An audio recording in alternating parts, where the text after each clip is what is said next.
Happy anniversary, Carbon and Sister Senny.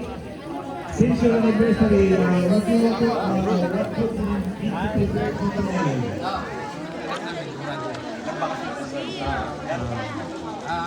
Ano po yan?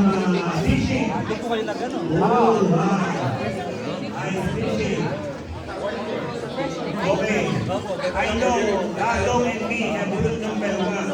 But I will not mention group number 1.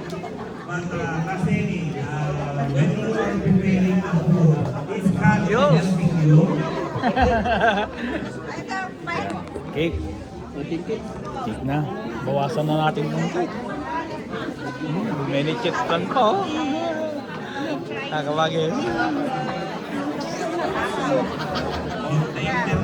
Actually, there's one more book later.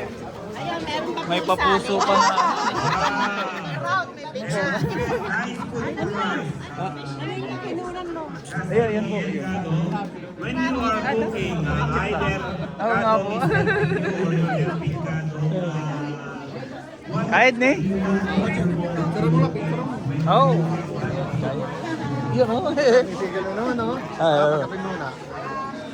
Kape muna tayo, kape.